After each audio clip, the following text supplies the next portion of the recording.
आज एक पूरे देश के लिए पीड़ादायक और अत्यंत तकलीफदेह विषय लेकर हम आपके बीच में हाजिर हुए। क्या झूठे राष्ट्रवादी, क्या देश की सेनाओं की वीरता के नाम पर वोट बटोरने वाली मोदी सरकार देश की सेनाओं के साथ धोखा कर रही है? देश की सेना का मनोबल तोड़ रही है? आज सवाल सीधा ये है, जो 73 वर्षों में शायद नहीं हुआ, वो माननीय नरेंद्र मोदी जी उसकी प्रस्तावना कर रहे हैं। शायद हर राष्ट्र भगत के लिए इससे ज्यादा तकलीफदेह विषय हो ही नहीं सकता। मोदी सरकार सेना के अधिकारियों से धोखा कर रही है और उनके हितों पर कुठाराघात कर रही है।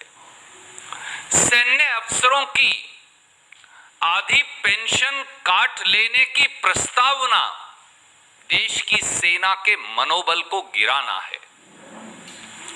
शहीद सैनिकों की वीरता और झूठे राष्ट्रवाद के नाम पर वोट बटोरने वाली मोदी सरकार देश के इतिहास की पहली सरकार बनने जा रही है जो सीमा पर रोजाना अपनी जान की बाजी लगाने वाले सैन्य अफसरों की पेंशन काटने और सक्रिय सेवा, एक्टिव सर्विस के बाद जीवन के दूसरे विकल्प तलाशने पर डाका डालने की तैयारी कर रही है।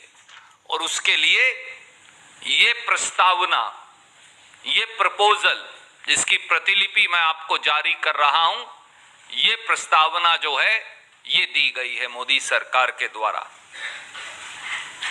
एक तरफ तो स्वांगरच मोदी जी सेना के लिए दिया जलाने की बात करते हैं और दूसरी तरफ साहसी और बहादुर सैन्य अफसरों के जीवन में उनकी पेंशन काट दिवाली के मौके पर अंधेरा करने का प्रयास कर रहे हैं। यही भाजपा का झूठा और असली राष्ट्रवाद है। आइए इसके 5 महत्वपूर्ण पहलू जानें। पहला, सेना में भर्ती होते हुए यानी मिलिट्री कमीशन के समय इंडियन मिलिट्री एकेडमी में हर सैन्य अधिकारी से 20 साल की कंपलसरी सर्विस का बॉन्ड भरवाया जाता है। हम सब जानते हैं 20 साल की सैन्य सेवा के बाद, सेना की सेवा के बाद सैन्य अधिकारी लास्ट ड्रॉन पे के ऊपर फुल पेंशन पर रिटायर हो सकता है, यानी लास्ट ड्रॉन पे की आधी तनख्वाह पेंशन होगी। उदाहरण अगर मैं दूं, अगर किसी अधिकारी की लास्ट ड्रॉन पे मूल वेतन 1 लाख रुपया था तो उसका मासिक पेंशन 20 साल की सेवा के बाद 50,000 रुपया प्रति माह होगी। पर मोदी सरकार क्या प्रस्तावना कर रही है? अगर 20 साल की सेवा के बाद सेना का अधिकारी सेवानिवृत्ति लेगा तो फिर उसे 50,000 रुपया प्रति माह से काटकर वो 25,000 रुपया प्रति माह कर देंगे। यानी लास्ट ड्रॉन पे जो फुल पेंशन मिलती थी अब उसको आधा काट दिया गया है। साथियों, अपनी जान की बाजी लगाकर देश की सेवा करने वाले अधिकारियों की आधी पेंशन काटने की ऐसी निर्मम और निर्दयी प्रस्तावना केवल सेना विरोधी मोदी सरकार ही कर सकती है। दूसरा, सेना में भर्ती हुए 100 अफसरों में से केवल 65% ही लेफ्टिनेंट कर्नल के पद तक ही सीमित रह जाते हैं। यानी अगर 100 अफसर भर्ती हुए तो 65% केवल लेफ्टिनेंट कर्नल के पद तक पहुंच पाएंगे, उससे ऊपर नहीं। केवल 35% अधिकारी ही कर्नल, ब्रिगेडियर या उससे ऊपर वाले पदों पर जाएंगे। मैं जिस दिन भर्ती हुआ उस दिन मेरी सेवा की यह शर्त है कि मैं 20 साल के बाद फुल पेंशन पर रिटायर हो सकता हूं। आज जब मैं 15 साल नौकरी कर चुका हूं, 18 साल नौकरी कर चुका हूं, 11 साल नौकरी कर चुका हूं, 19 साल नौकरी कर चुका हूं, तो मोदी जी कहते हैं अब बैक डेट से 20 साल पहले से मैं तुम्हारी सेवा शर्तें बदल रहा हूं। ये अपने आप में एक बहुत बड़ी निर्ममता है और गलत है। इससे सेना के अधिकारियों का मनोबल टूटेगा।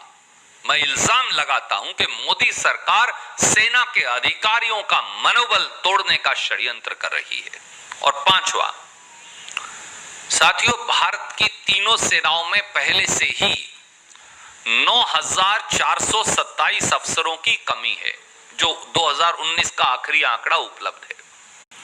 जून 2019 के आंकड़े बताते हैं कि थल सेना में 7,399, नौसेना में 1,545 और वायु सेना में 483 अफसर हैं ही नहीं।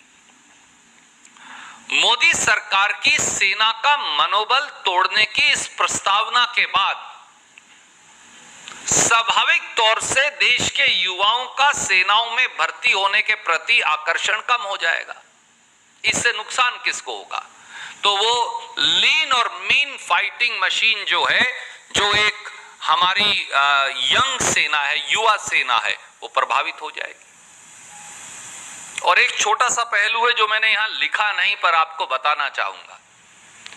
जब आप एक लेवल से ऊपर चले जाते हैं तो आप लड़ाई वाली पोस्टिंग की बजाय स्टाफ पोस्टिंग पर चले जाते हैं, क्योंकि आपको बॉर्डर के ऊपर सियाचिन हो, लद्दाख हो, उत्तर पूर्व हो, पाकिस्तान की सीमा हो, यंग ऑफिसर्स आप रखते हैं। जो सीनियर हो जाते हैं उन्हें स्टाफ पोस्टिंग कहते हैं। तो अब इस प्रस्तावना के मुताबिक तो सब स्टाफ पोस्टिंग्स हो जाएंगी, तो इतनी पोस्ट तो है ही नहीं, तो फिर नई पोस्ट क्रिएट करेंगे और पैसा लगेगा, तो फिर बचत क्या होगी? और 8,000 करोड़ का जहाज जो प्रधानमंत्री खरीद सकता है, 7,500 करोड़ के इश्तेहार दे सकता है, वो सेना की पेंशन क्यों काट रहा है? उन्हें सेना की 50% पेंशन देने में तकलीफ क्या है? साथियों, सच्चाई यह है कि मोदी सरकार लगातार सेना विरोधी कार्य कर रही है 6 साल से। और इसके अलावा मैं 7 महत्वपूर्ण कार्य यहां एक एक लाइन में बताऊंगा। पहला, मोदी सरकार ने आज तक 1 रैंक 1 पेंशन लागू नहीं की। दूसरा, मोदी सरकार ने जो कांग्रेस यूपीए सरदार मनमोहन सिंह जी, सोनिया गांधी जी ने शुरू की थी, सेना की non functional utility benefit scheme, जिसमें ऑटोमेटिक टाइम बाउंड पे प्रमोशन का प्रावधान था, उसे खत्म कर दिया। तीसरा, यहां तक कि सेना की कैंटीन से रिटायर्ड सेना के अधिकारी, सर्विंग सेना के अधिकारी अपनी जरूरत का सामान ले लेते थे।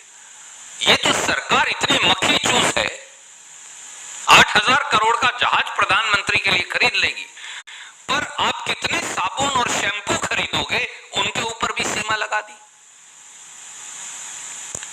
मोदी सरकार ने सियाचिन और लद्दाख में, और ये मैं नहीं कह रहा, सीएजी ने कहा कि सियाचिन और लद्दाख में सेना के लिए इक्विपमेंट, उनके लिए जूते, बुलेट प्रूफ जैकेट, सर्दी का गियर, उसे खरीदने में भयंकर देरी कर दी।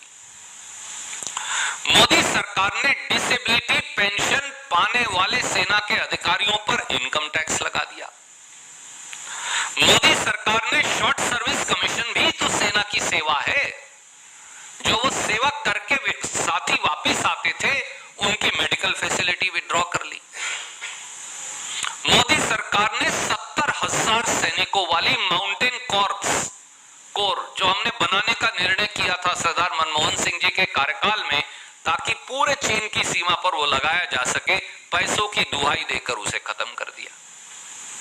और अब देश की सेना पर मोदी सरकार के इस ताजे हमले की प्रस्तावना ने झूठे राष्ट्रवादियों का, सेना विरोधी चेहरा उजागर कर दिया है। हमारी मांग है कि देश के प्रधानमंत्री मोदी जी सामने आकर इस पर वक्तव्य दें और सेना विरोधी इस 29